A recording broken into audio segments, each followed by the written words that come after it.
Salut la famille, j'espère que vous allez bien. Moi, je vais super bien.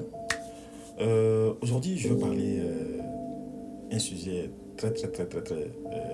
difficile.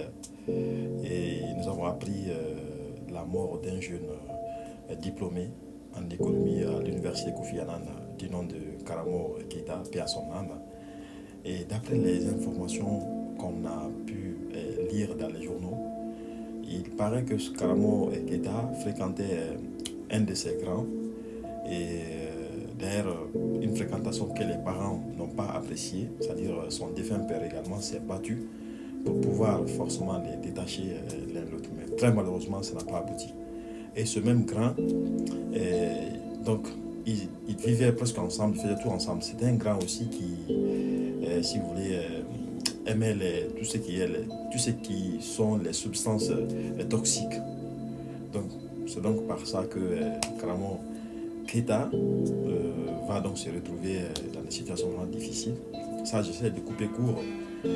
Et puis, un matin, donc, on va donc apprendre sa mort. Et le même grand avec lequel il partageait presque tout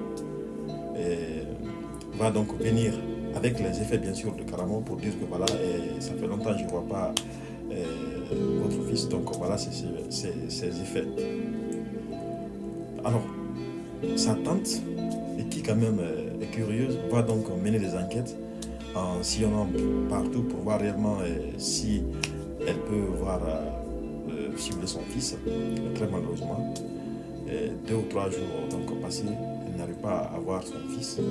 Et elle va donc fréquenter aussi les hôpitaux jusqu'à un jour, donc elle va aller à la mort de Donka où elle va retrouver son fils. Donc, le fils de son grand-père, le fils de son frère plutôt.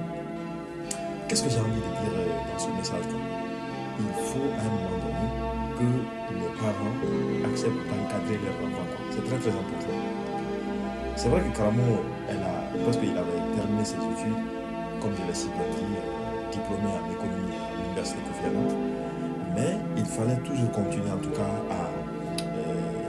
à le protéger quoi, parce que de nos jours, on ne peut pas faire confiance à tout le monde.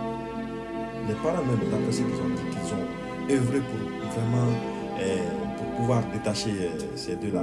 Mais très malheureusement, ils n'ont pas pu. Et malheureusement, c'est justement à cause de ce grand, en tout cas qui est pour le moment soupçonné, qui est présumé coupable de la mort donc, de ce jeune homme. Donc vraiment, c'est qu'on peut dire. Il faut éviter la mauvaise fréquentation, il faut éviter la mauvaise compagnie.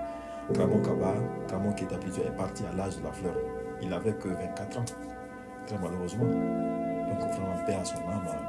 Et c'est vraiment triste. Ce que je dis souvent, la Guinée est devenue un pays où les gens peuvent mourir parfois même de circonstances vraiment suspectes. Vous voyez.